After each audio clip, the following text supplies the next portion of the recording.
다 함께 사도신경으로 신앙 고백하겠습니다. 전능하사 천지를 만드신 하나님 아버지를 내가 믿사오며 그 외아들 우리 주 예수 그리스도를 믿사오니 이는 성령으로 잉태하사 동정녀 마리아에게 나시고 본디오 빌라도에게 고난을 받으사 십자가에 못 박혀 죽으시고 장사한 지 사흘 만에 죽은 자 가운데서 다시 살아나시며 하늘에 오르사 전능하신 하나님 우편에 앉아 계시다가 저리로서 산자와 죽은 자를 심판하러 오시리라. 성령을 믿사오며 거룩한 공회와 성도가 서로 교통하는 것과 죄를 사하여 주시는 것과 몸이 다시 사는 것과 영원히 사는 것을 믿사옵나이다. 아멘. 오늘 우리에게 주시는 하나님의 말씀은 신약성경 야고보서 4장 1절에서 4절까지 말씀입니다. 신약성경 373면에 있는 야고보서 4장 1절에서 4절 말씀 제가 봉독하겠습니다. 너희 중에 싸움이 어디로부터 다툼이 어디로부터 나느냐? 너희 지체 중에서 싸우는 정욕으로부터 나는 것이 아니냐? 너희는 욕심을 내어도 얻지 못하여 살인하며 시기하여도 능히 취하지 못함으로 다투고 싸우는도다. 너희가 얻지 못함은 구하지 아니하기 때문이요 구하여도 받지 못함은 정욕으로 쓰려고 잘못 구하기 때문이라. 가늠한 여인들아, 세상과 벗된 것이 하나님과 원수됨을 알지 못하느냐? 그런즉 누구든지 세상과 벗이 되고자 하는 자는 스스로 하나님과 원수되는 것이니라. 아멘.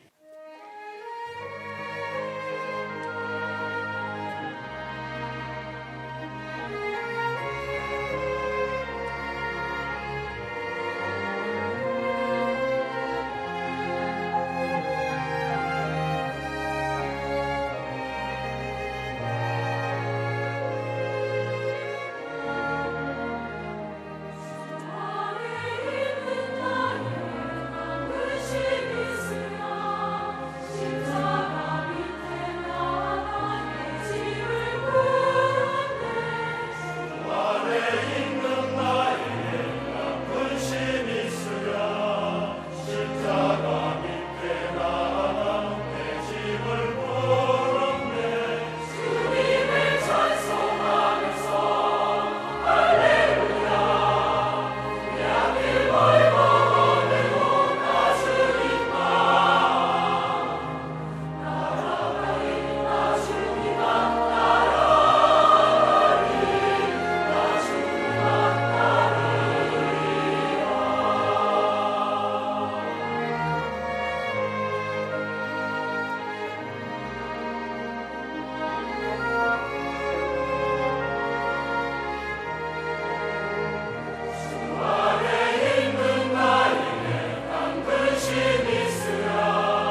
감사합니다. 오늘은 야고보서 12번째 강해입니다. 싸움이 그치지 않는 이유라는 제목으로 여러분들하고 말씀을 나누겠습니다. 사람이 모이면 싸움이 일어나요. 다툼이 일어납니다. 어디든지 이렇게 싸우는 일들이 많이 있죠. 일평생 어디든지 막 그냥 싸우는 거예요. 평화재단을 만들어 놓고 또 자리 다툼하고, 사랑의 바자회 하고 또 싸우고, 또 교회 이름도 화평교회, 평안교회, 화목교회, 평화교회, 이름은 다 그렇게 지어놓고 또 싸우고, 다 그런 건 아니지만 해외에도 보면 연합교회가 있는데 연합이 잘 안 돼요. 한국 사람들의 그 감정 가운데 하나가, 이 감정이 좀 이 다혈질이고 이렇게 감정 조절에 조금 미숙함이 있는 것 같아요. 우리 민족적으로. 그러니까 갈등을 적절하게 이렇게 해결해 가는 걸 잘 못하는 것 같아요. 재직회나 이런 거 회의할 때도 누가 찬성하는 사람 이렇게 하면 손 들면 나와 다르면 반대로 여기는 거예요. 적으로 여기는 거죠. 그러면서 막 살벌한 분위기가 만들어져요. 고속도로에서 차를 세우고 운전자들이 내려서 싸우는 풍경은 세상에 어디에서도 보기 힘든 풍경이에요. 도로에서도 막 내려가지고 차는 꽉 막혀 있는데 막 싸우는 나라 거의 보기 힘들어요. 제가 보기에는 저는 본 적이 없어요. 여기에서. 우리는 이 좁은 나라 안에서도 지금 남북이 나누어져 있습니다. 지금도 분쟁 중에 있어요. 분쟁 지역이에요. 남북뿐만 아니죠. 동서의 갈등이 있죠. 또 우리 안에 수없는 이 이념의 대립이 있죠. 좌우의 이 이념은 크죠. 지금 우리도. 어떤 쟁점의 문제가 아니고 정치적 이슈나 이런 게 아니고 아주 거기에 이해덕실이 있어서 싸우는 것입니다. 또 세대 간이나 또 계층 간의 갈등이 심각합니다. 또 교파들을 보면 우리 장로교회도 장로교회가 몇 개인지 장로교회 목사도 모릅니다. 얼마나 많이 나누어져 있는지. 교회 안에서도 잘 싸우죠, 여러분. 잘 나누어집니다. 그래서 교회가 많이 분립하는데 그 분립이 싸워서 분립이 되는 거예요. 분립이 아니죠. 엄격히 말하면 분열이죠. KTX나 이런 걸 타고 서울을 이렇게 올라가 보면 그 시골 이 농촌 마을이 쭉 지나가잖아요. 근데 아주 작은 마을인데도 꼭 교회가 2개 있어요. 보셨나요? 하나면 충분할 것 같은데 2개가 있어요. 다 그런 건 알겠지만 원조가 따로 있고 나누어진 거예요. 나누어진 거예요. 그래서 그 인간 꼴 보기 싫어서 교회를 하나 세우는 거예요.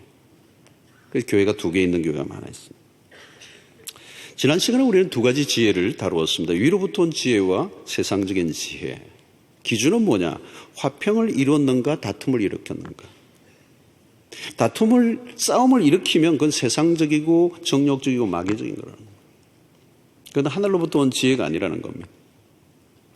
그런데 위로부터 온 지혜는 항상 화평을 만들어낸다는 거예요. 그게 지난 시간에 우리가 살펴본 것입니다. 오늘 본문은 이 싸움에 대한 얘기를 합니다. 왜 이 야고보가 3장 뒷부분에도 싸우는 얘기 했는데 또 4장에 와서 또 하냐. 분명히 그 시대의 상황 속에서 교회들 안에 자주 이런 다툼이 일어났던 것으로 보여져요. 초대교회를 보면 여러분 여러 교회들 안에 싸움이 벌어집니다. 그러니까 가끔 우리가 그런 얘기하죠. 초대교회로 돌아가자. 큰일 납니다. 막 싸운 거예요. 싸운 거. 에베소 교회도 싸우고요. 빌립보 교회도 싸움이 있었고 그 안에 파벌이 막 있었던 거죠. 제일 쌈박질 잘했던 교회는 고린도 교회예요. 싸움의 이유는 다양해요. 교회 문제를 가지고 어떤 데는 사회법정으로까지 가는 경우가 고린도 교회에 있었습니다. 요즘 뭐 문제를 가지고 교회 문제가 법정까지 가는 게 요즘 일어난 게 아니고요. 초대교회도 있었어요. 초대교회만 싸운 게 아닙니다. 예수님의 제자들도 시간만 나면 서로 다투었어요. 예. 얼마나 위로가 됩니까? 예수님이 오죽하면 요한복음 17장에서 그 대제사장적 기도를 하는데 그 짧은 기도 안에 저들이 하나가 되게 해달라는 기도를 강조를 몇 번 했어요. 저들이 하나가 되게 해주십시오. 다르게 표현하면 뭐예요? 제발 싸우지만 말게 해주십시오. 오늘 이것은 지상의 교회들의 간절한 기도 제목이죠. 교회가 내부적으로 싸우지만 않아도 좋은 교회입니다. 좋은 교회. 안 싸우고 몇십 년 갔다. 그 교회 아주 좋은 교회. 그런데 많은 교회는 그 안에 막 콩닥콩닥 싸움이 있는 것입니다. 오늘 교회 야고보는 교회 바깥이 아니라 교회 내부적인 싸움에 대한 언급을 하는 겁니다. 그래서 1절에 보면 너희 중에 싸움이 어디로부터 나느냐. 너희 중에 그 싸움이 어디로부터 나오느냐. 공동체 안에서 일어난 다툼을 말하는 것입니다. 교회 안에서 믿음의 사람들 간에 싸웠다는 이것은 사실 부끄러운 얘기지만 성경은 이 부끄러움을 감추지 않고 현실 그대로 드러내고 있습니다. 여러분, 교회가 싸운다고 너무 절망할 필요는 없어요. 사실 불완전한 사람들이 모인 곳에 싸움이 있는 것은 어쩌면 당연한 겁니다. 서로 다른 사람들이 함께 모여서 싸우는 거 당연하죠. 갈등, 혼란 당연합니다. 여러분, 전혀 다르게 살아왔던 두 남녀가 만나서 결혼해서 갈등이 있고 싸운 당연한 겁니다.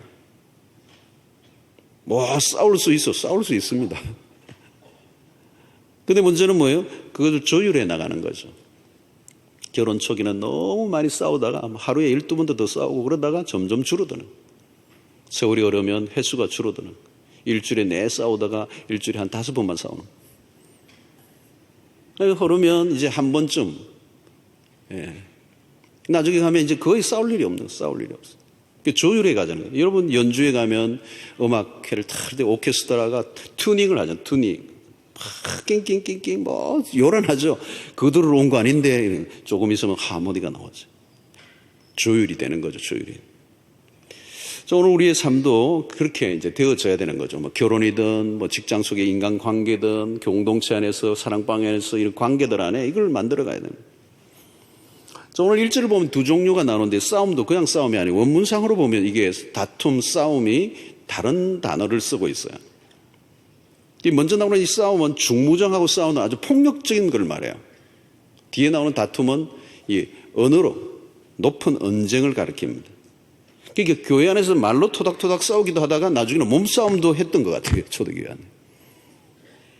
아마 여성도들끼리라면 머리채를 잡고 막 흔들었는지도 모르겠고 남성들은 막 격투기, 이종격투기 했는지도 모르겠어요. 코피 나고 막 이런. 자, 왜 싸우게 되었는가? 왜 싸우죠? 다툼이 왜 일어나죠? 이제 우리 가정이나 이런 데 보면 우리 인간관계는 주로 소통의 부재 때문에 일어나는 경우가 많아요. 소통의 부재, 커뮤니케이션의 부재. 참 이게 어려워요. 여러분, 이 대화를 잘 못하는 거죠. 말을 잘 못해요, 우리가. 나는 말을 했다고 하는데 상대는 다르게 또 듣고 오해가 일어나고 갈등이 생기는 거예요. 소통의 문제예요. 나는 상대를 위해서 해준 말인데 상대는 반대로 또 듣는 거. 아내가 아플 때 약을 주면서 약을 먹어야 낫지 안 먹으면 죽어. 근데 앞에 말은 안 듣고 뒤에 죽어 소리만 들어요. 그래 죽으면 좋겠죠 이런다고. 이 사람 내가 언제 죽으라고 그래서 이러면서 이제 싸우는 거죠. 이게 별거 아닌데 이게 이 언어가 참 이게 소통이 쉽지가 않아요. 상대는 좋은 얘기를 했는데 상대는 또 다르게 듣고 이렇게 커뮤니케이션의 문제가 있어요. 또 하나는 뭐예요? 서로의 차이가 있는 차이. 여러분, 교회 안에는 다양한 그런 계층이 있습니다. 대학은 한 교실에 일정한 연령의 일정한 대상자들이 있잖아요. 종친회 아니면 친목회, 취미하는 어떤 동호회 가면 어떤 같은 무슨 공통분모가 있는데 교회는 나이도 성별도 다양한 배경 전국에서 다 모이고 교파도 다른 데서 다 경험했던 분들이 여기 모여요. 정말 어려운 거예요. 여러분, 이 교회만큼 다양한 사람들이 모여 있는 곳이 없어요. 다른 경험을 가지고 왔거든요. 다른 성격을 가지고 왔거든요.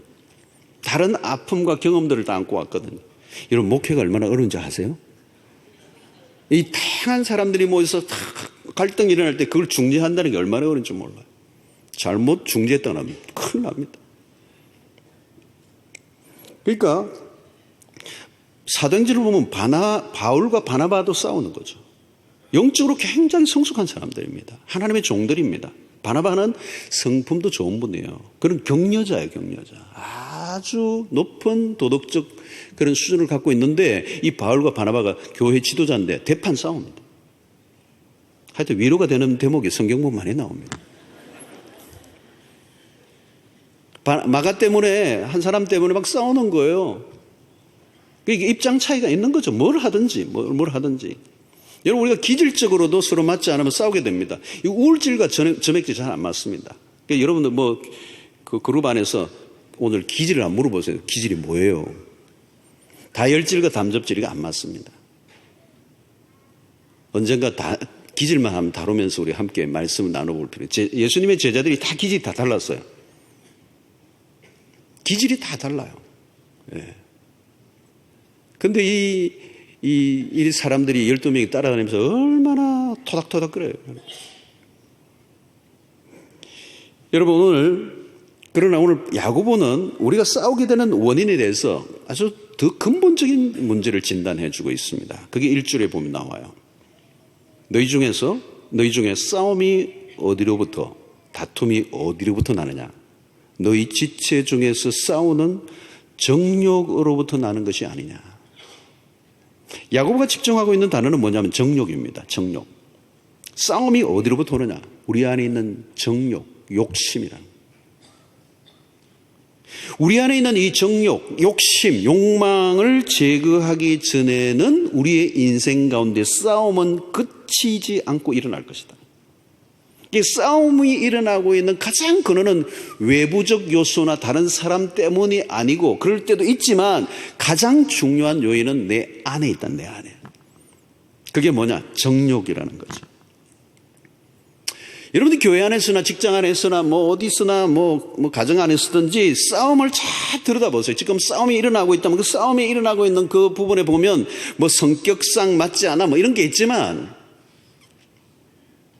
성격적인 차이도 있고 이렇지만 그 안으로 가만히 들여다보면 인간의 욕심이래, 욕망이라는 거예요. 정욕이라는 거죠. 그게 야고보가 진단하는 겁니다.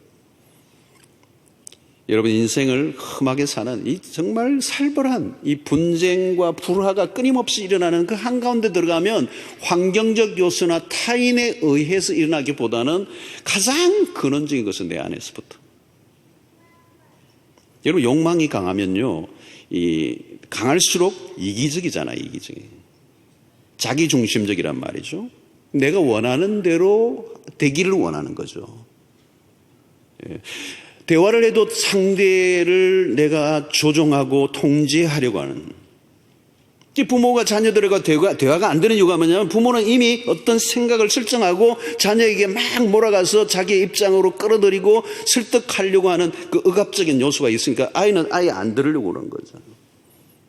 부부간에도 이 대화가 안 되는 것은 서로가 서로를 통제하고 움직이고 내가 뭔가 내 생각대로 끌고 가려고 하는 강한 욕망이 있는 거란 말이죠. 이 대화를 하면 편안하지가 않아. 왜? 내 안에 정욕이 끼어 있는 거예요. 자기중심적.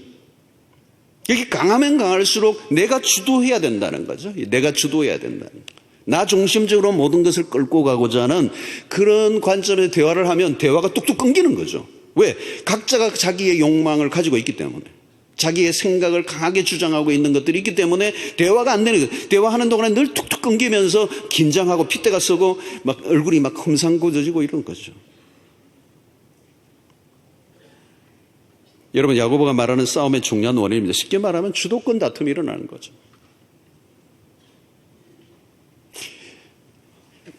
가져야 되는 것은 적은데 그걸 소유하려고 하는 사람이 많으면 어때요? 싸움이 일어나는 거잖아요. 우리 청년부에도 우리 자매들은 많은 편에 있어 형제들은 총각들은 별로 없어요. 남자 청년들은 좀 적고 자매들은 많아요. 그러다가 어느 날 핸섬 가이가 한 명 딱 오면 청년부 분위기가 확 자매들끼리 막 굉장히 암투가 벌어져요. 먼저 이제 점을 찍는 거예요. 손대지 마 이러면서. 여러분 집에서도 그런 일이 있잖아요. 여러분 장난감이 하나 있는데 막 형 동생이 막 싸우잖아요. 막 하나 차지하려고. 그때 상대적으로 힘이 있는 형이 한 방 때리고 딱 가진단 말이죠. 그 빼앗긴 아이는 어떡해요? 당연히 엄마한테 가죠. 엄마 울죠. 그때 이제 그 엄마가 들어가서 중재를 해야죠. 중재를. 근데 중재를 잘못하면 이게 이제 양쪽에 다 상처를 있는 거죠. 양쪽을. 교회에서도 마찬가지 여러분. 직분인을 선출하는 과정에서 작은 교회는요 굉장히 힘듭니다. 다 직분을 줄 수는 없으니까 직분은 제한되어 있고 사람은 많을 때 뽑고 이런 과정 속에 분열이 일어나는 거죠. 그때 막 분위기가 살벌할 때 목사가 어떻게 중재하느냐. 여기에 따라서 교회가 깨지기도 하고 그래서 교회가 두 개씩 생긴다니까. 여러분 정욕이라고 하는 것은요 수면하에 숨어 있는 겁니다. 포장이 되어 있는 거죠. 겉으로 드러나지 은밀합니다. 영적인 것으로 특별히 그 욕망을 포장해 놓으면 이게 참 어려워요. 이게 눈치채기 어렵단 말이죠. 개인의 욕망이 교모하게 여러 가지 얼굴을 하고 있기 때문에 판별해 내기가 어려워요. 봉사라고 하는 포장지 안에 인간적인 자기 야망이 있을 수 있단 말이에요. 희생이라는 미명하에 인간의 공명심이 숨어 있어요. 희생이라고 그러는데 그 안으로 깊이 들어가면 희생이 아닌 거예요. 자기 안에 뭔가 자기 욕망을 성취하려고 하는 자기 목적이 있는 거죠. 그런데 이것을 은밀하기 때문에 자기가 공포하지 않아요. 공포하지 않아요. 겉으로는 분명히 명분이 좋은 일이에요. 그런데 일을 하다 보면 자꾸 부딪혀요. 좋은 일을 하는데 왜 부딪히죠? 그 안에 뭔가 욕심이 있었던 거죠. 여러분 어떤 사람은 너무 일을 잘하려고 하다가 사고가 나요. 과욕이 있었던 거죠.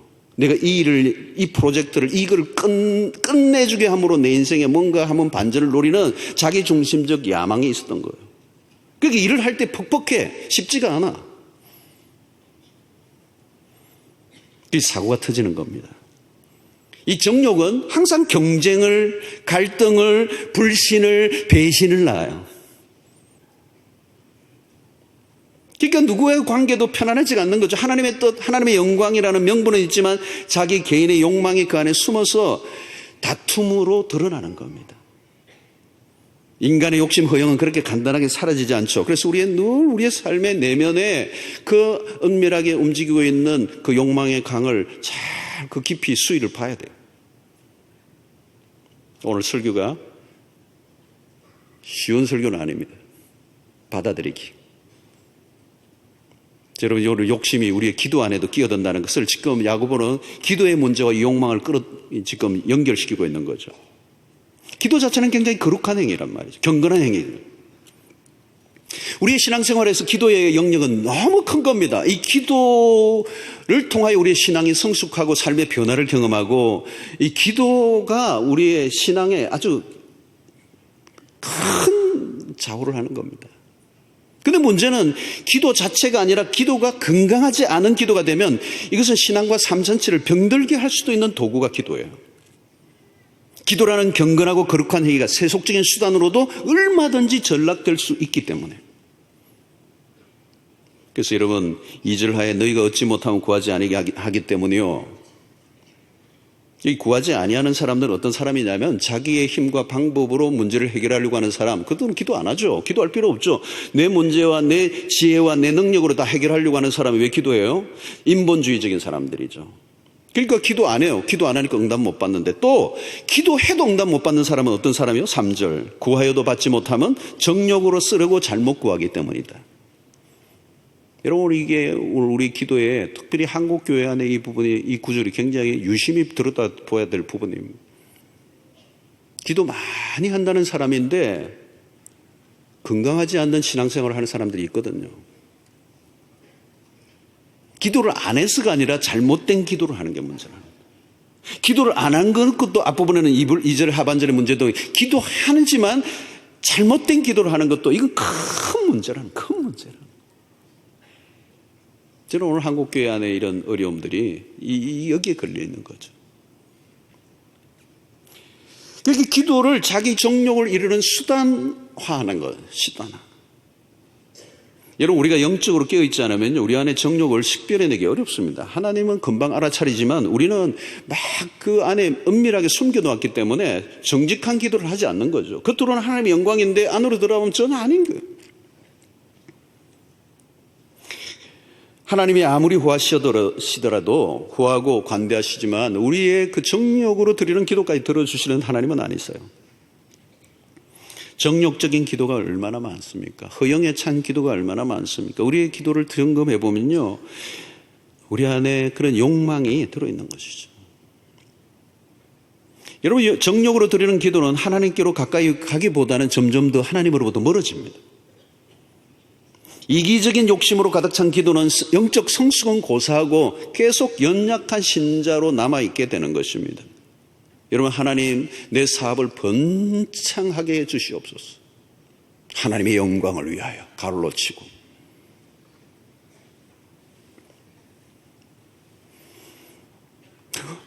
이번에 우리 팀의 사역이 성공적으로 끝나게 해주십시오. 하나님의 영광을 위하여. 근데 우리는 하나님의 영광을 그냥 막 장식품처럼 쓰죠. 겉으로는 문제 삼을 거 없어요. 그런데 안으로 들어가면 정말 하나님의 영광이 있냐는 거죠. 사람들의 인정과 박수와 세속적인 그런 영광을 얻기 위한 경쟁적이고 투쟁적인 기도가 그 안에 숨어 있는 것입니다. 교회에서도 체육대회를 하면, 때로는 무슨 대회를 하면 막 팀별로 모여서 기도를 해요. 하나님, 우리 팀이 오늘 꼭 1등 하게 해주시옵소서. 하나님이 들으시면 대략 난감한 기도들. 여러분, 직장에서 진급을 위한 기도라든가 합격을 위한 기도 역시 쉽지 않은 기도들이에요. 같은 학과에 우리 교회 아이들이 여러 명 들어갔어요. 누구는 떨어져야 돼요. 우리 아이 합격해달라는 이 기도 안에는 어떤 아이는 떨어뜨려달라는 기도가 함께 들어가 있는 거예요. 참 쉬운 기도가 아니에요, 여러분. 주기도문을 여러분 보시면 주기도문의 기도는 언제나 공동체적인 기도예요. 하나님, 주님이 우리에게 가르쳐준 기도는 언제나 내가 아니에요. 우리라고 하는 우리. 오늘날 우리에게 일용할 양식을 주옵시고라고 하는 거예요. 나에게가 아니에요. 개인의 목적을 이루기 위한 수단으로서의 기도보다 하나님의 공동체적인 기도란 말이죠.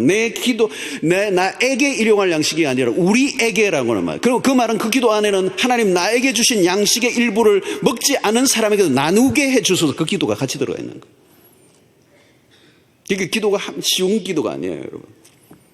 대학에 입학하게 해달라고 하는 기도보다도 더 중요한 부분은 하나님이 이 나이에 맞게 이 아이가 성실을 배우게 하시고 이 준비하는 과정을 통하여 이 나이에 맞게 이 시험의 과정을 통하여 그의 인생에 배울 수 있는 최고의 레슨이 있게 해 주십시오.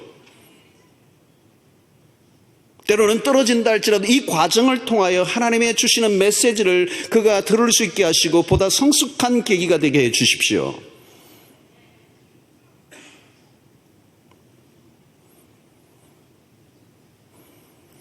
여러분, 교회 안에서 내분이 일어나면요, 서로 하나님이 우리 편이라고 야단이에요. 1층에서 마귀들과 싸울지라고 그러고 2층에서는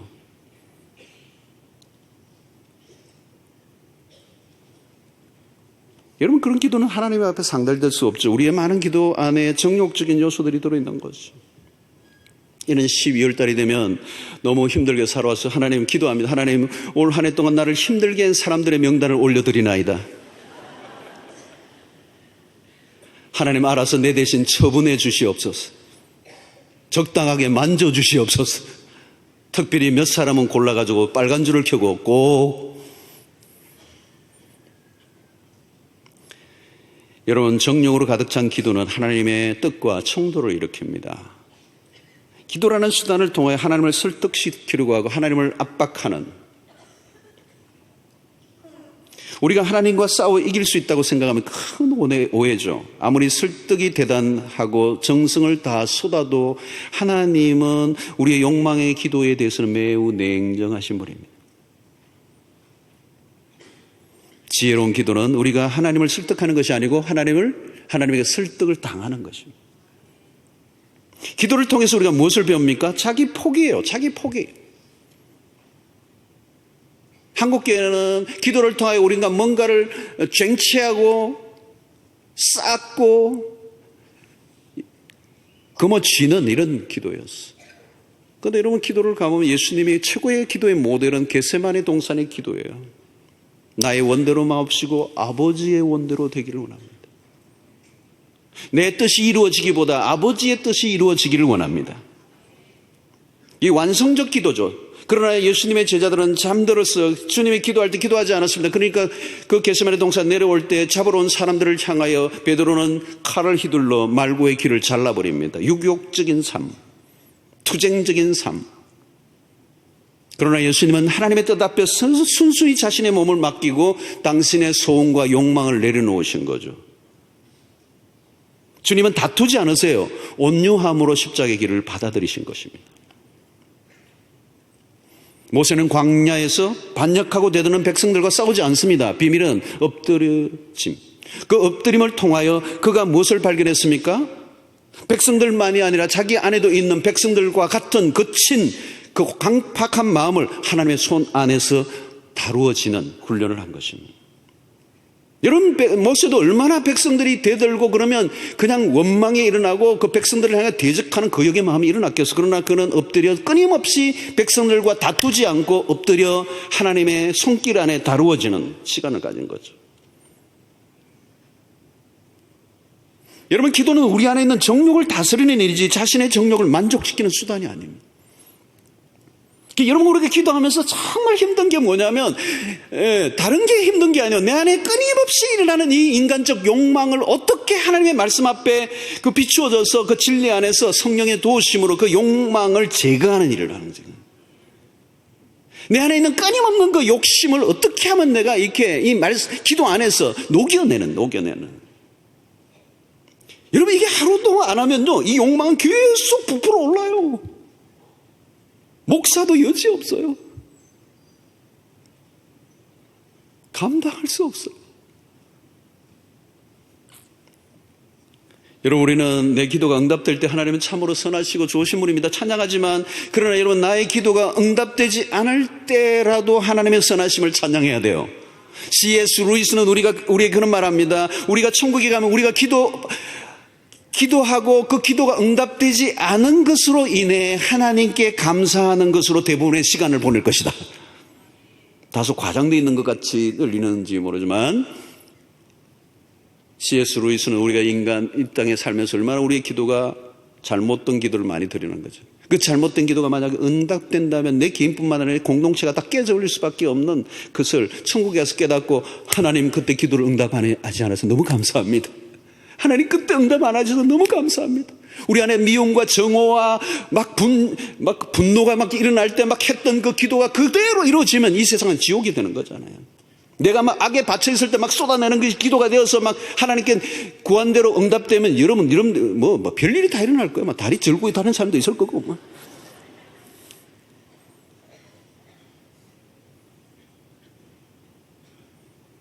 돌아보면요, 그런 것 같아요. 그때는 내가 그 삶의 가난이, 때로는 내가 건강하지 못했던 것들이, 때로는 그 삶의 위기가 내 인생 가운데 참으로 그 살 때는 그게 마주쳤을 때는 힘들었지만 지나고 보니까 그게 내 인생의 축복이었고 더 놀라운 하나님의 그 은혜였다는 것을 깨닫는 순간이 온단 말이죠. 여러분, 하나님의 선하심은 우리의 기도를 응답하심으로 나타나지만 잘못된 기도를 거절하심을 통해서도 하나님의 선하심이 나타나는 것입니다. 야고보는 우리의 기도가 응답받지 못한다는 데 대한 이야기를 지금 하려고 하는 것이 아닙니다. 기도만이 아니라 삶 전체에 영향을 주는 것이 기도예요. 삶의 근본적인 동기가 기도 속에 묻어날 때 그 기도의 삶이 결국 우리의 삶 전체를 때로는 축복되게 때로는 황폐하게 만들 수도 있다는 것을 얘기하는 것입니다. 여러분, 정욕을 가진 순수하지 못한 동기로 끊임없이 기도하는 그 자체가 자신의 삶을 하나님으로부터 점점 멀어지게 만드는, 하나님으로부터 거절되게 만드는 요소가 된다는 거죠. 우리 안에 있는 숨어있는 정욕을 다루지 않으면 우리의 삶 자체가 하나님으로부터 거절받는 거예요. 자기 욕심으로 가득한 사람들, 하나님 참으로 부담스러운 존재예요. 여러분, 우리 안에 욕심이 가득 차 있어 보세요. 하나님만 부담스러워 하시는 게 아니고 사람들도 부담스러워요. 여러분, 어떤 사람을 만나면 언제나 편안한 사람이 있어요. 너무너무 편안해. 왜? 서로에게 어떤 것도 경쟁하지 않고 어떤 것도 욕심을 서로가 갖고 있지 않고 편안하게 만나고 있기 때문에 거기에는 분쟁이 일어날, 갈등이 일어날 수가 없는 거죠. 그러나 만나면 왠지 부담스러워. 왜? 그 안에 서로의 뭐가 있는 거죠. 자기중심적으로 뭔가를 목적을 이루고 하는 의도가 담겨있는, 순수하지 않은 그런 마음을 가지고 있는 사람끼리 만나보세요. 그게 어떻게 편안하겠어요? 언제나 누구하고도 만나면 편안한 관계, 자유함이 있는 거예요. 왜? 내 안에 그와의 만남 속에 어떤 불순한 동기도 없기 때문에. 여러분, 에덴 동산에서 보면 완벽한 환경에서 금지한 선악과를 따먹은 인간의 욕망을 우리가 알 수가 있어요. 끝이 없죠. 욕심의 이 다른 면이 뭡니까? 이기심이에요. 이기심은 죄의 가장 근본입니다. 자기를 만족시키라는 거죠. 자기 만족과 쾌락을 위해 모든 것을 도구화하는 것입니다. 기도의 내용을 들어보면 모두가 자기에게 집중되어 있어요. 좀 더 나은 삶, 좀 더 많은 나은 조건, 더 많은 것들을 원하는 거죠. 하나님을 끊임없이 조릅니다. 좀 더 주십시오. 끊임없이 채근을 하는 거죠. 그것을 통하여 하나님의 뜻이 무엇인지 물으려고 하는 의도가 없습니다. 내 욕망을 더 채우기 위한 목적으로 좀 더 주십시오, 하나님. 여러분, 기도를 통하여 성숙으로 나아갈 수도 있고 기도를 통하여 삶이 더 천박해질 수도 있습니다. 기도의 내용을 보면 내가 누구인지를 알아요. 기도의 수준이 인생의 수준입니다. 기도가 인생이에요. 그러므로 우리는 기도할 때 깨어 있어야 하고 영적 분별력이 필요한 것이죠. 우리의 내면에 흐르고 있는 욕망, 순수하지 않는 동기들이 무엇인지를 골라내는 끊임없는 작업을 해야 되는 것입니다. 그럴 때 우리의 기도가 온전해지고 그 온전한 기도를 하나님이 받으시는 줄로 믿습니다. 오늘 사절을 보면 가늠한 여인들아, 세상과 벗된 것이 하나님과 원수됨을 알지 못하느냐. 여러분, 가늠하는 여자가 왜 여기 나옵니까? 세상과 벗된, 이게 하나님과 멀어지는 영적인 간음을 의미하는 거죠. 하나님과 원수된다는 거죠. 여러분, 간음이 뭡니까? 정욕의 노예가 된 상태예요. 이 간음이라는 게 뭡니까? 왜곡된 자기 사랑의 형태란 말이에요.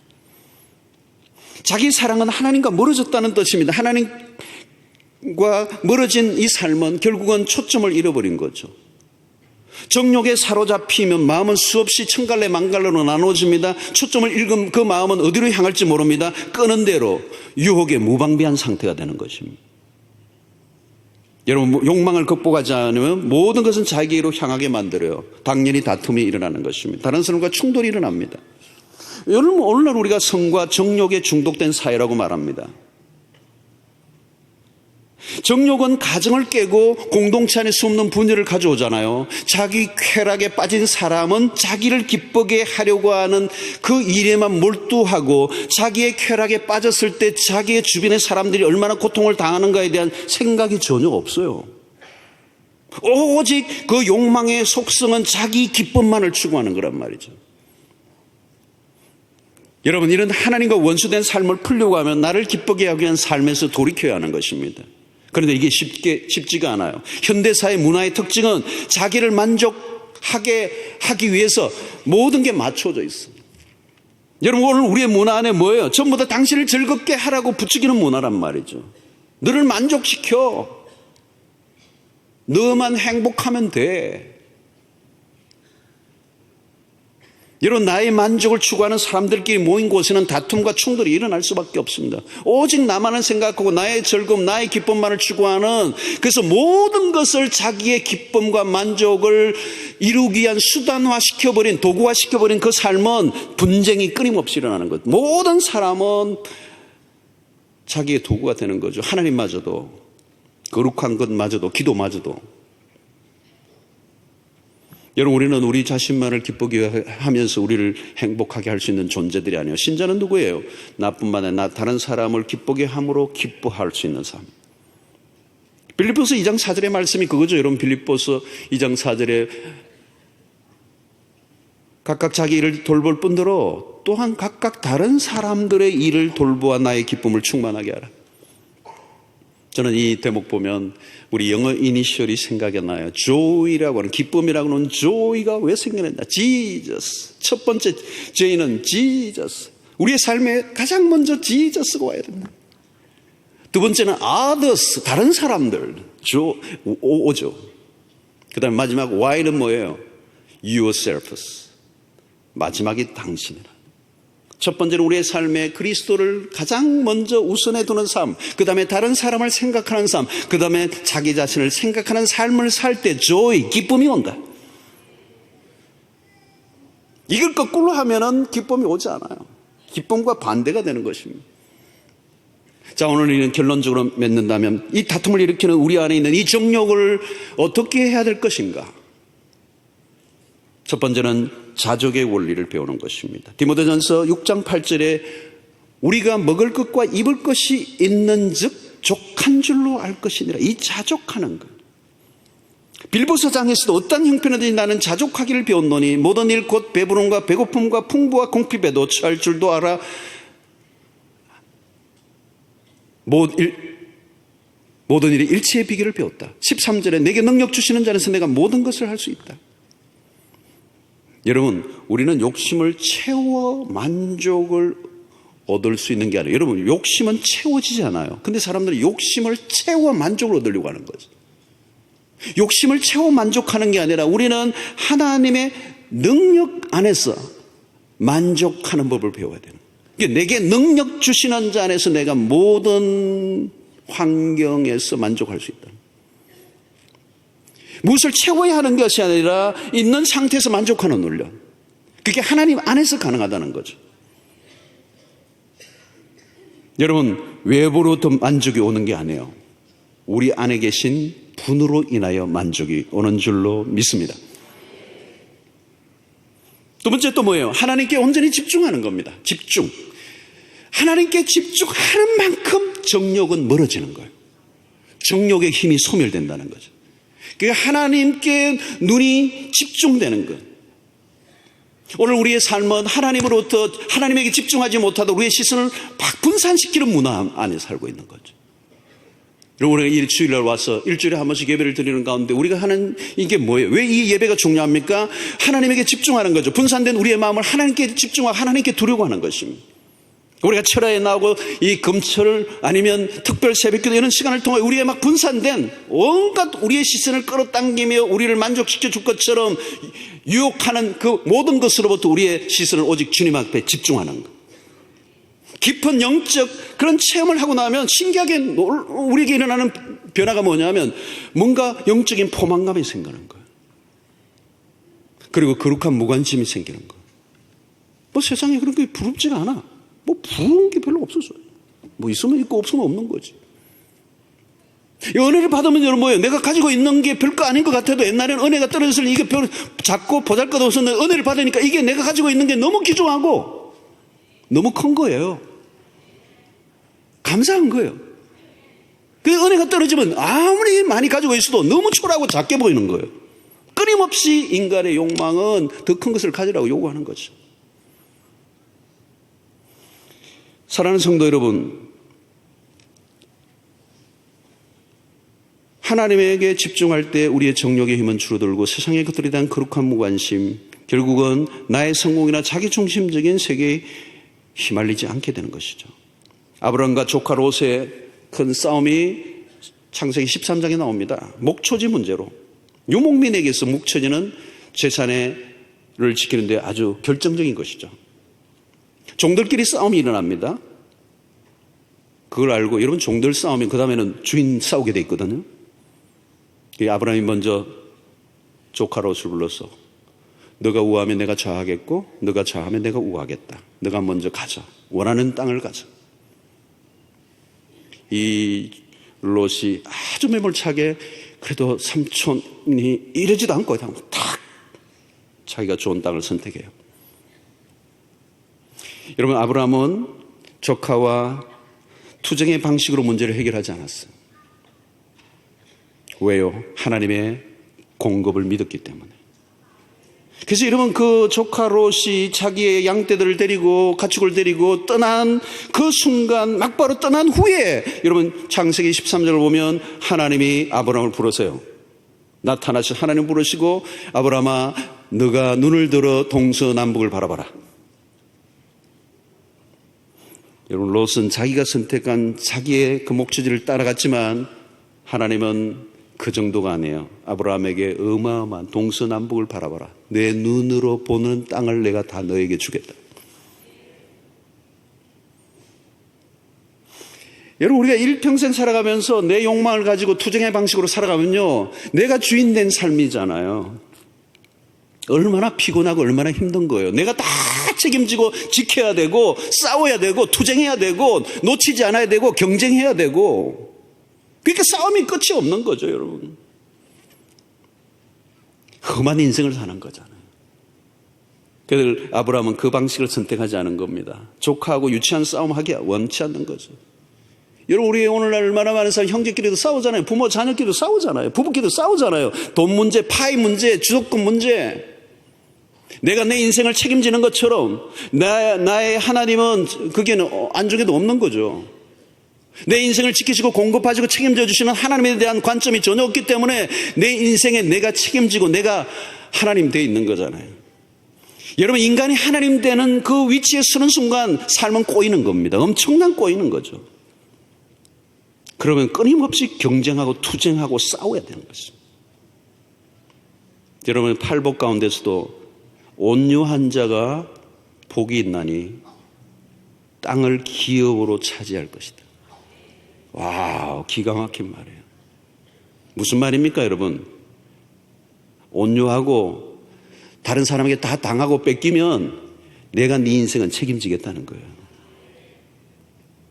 내가 땅을 기업으로 차지하게 해주겠다는 거예요. 여러분, 앞으로는 이기는 것 같은데 뒤로는 지는 인생 살면 안 돼요. 영원한 성자가 되려고 하면 우리가 하나님의 편에 서야 될 줄로 믿습니다. 하나님이 책임져 주시는 삶을 하나님의 그분을 신뢰하면 여러분 세상과 싸우지 않아요. 막 분명히 내 이름 써놨는데 자기 거라고 막 주장하면 어떡하겠어요? 이 성경책에 내 이름을 안 써놨지만 써놨는데 막 써놨네, 하나 써놨네. 누가 자기 거라고 막 주장하면 줘야죠. 뭐 어떡해요, 주장. 난 가만히 서 있는데 앞차가 후진하고 확 박아놓고 왜 박았느냐고 그러면 한판 할래요? 우리는 바보같이 세상 속에 당하는 자들이 돼야 돼요. 사실 바보죠. 그러면 그랬습니까? 죄송합니다. 얼마예요? 바보같이 사는 거예요, 여러분. 다 챙기고 이기고 악착같이 물고 늘어지고 하나님이 끼어들 틈이 없는 인생, 하나님이 도와주실 필요도 없는 인생을 사는 게 아니고 정말 말도 안 되는 온유한 자로 바보같이 당하고 뺏기고 나약하고 미련해 보이는 그 인생을 살면 하나님이요 불꽃 같은 눈으로 쟤는 내가 책임지지 않으면 안 되겠다. 하나님이 신경 쓰이는 인생 되시길 바랍니다. 쟤는 놔둬도 지가 그냥 깔꼬리 달고 그냥 투쟁하고 하니까 그렇게 살겠네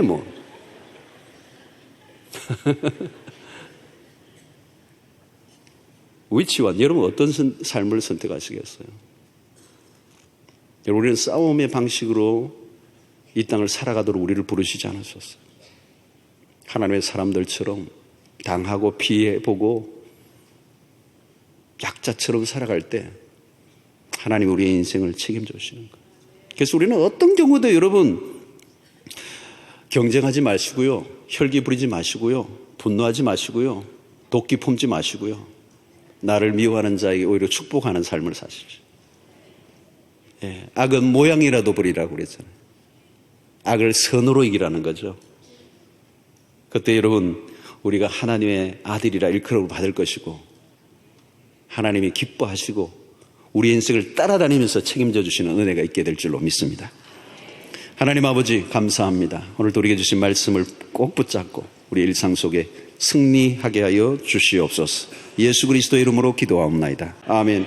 이제는 우리 주 예수 그리스도의 놀라우신 은혜와 하나님의 크신 사랑과 성령의 교통하심이 우리로 하여금 끊임없이 분쟁케 하는 그 정욕을 성령 안에서 다스려 제거함으로 우리의 삶의 분쟁이 그치고 평화가 임하고 하나님의 나라를 날마다 경험하는 복된 인생을 살기로 결단하고 돌아가는 주의 백성들 머리 위에 지금부터 영원토록 함께 있을지어다. 아멘.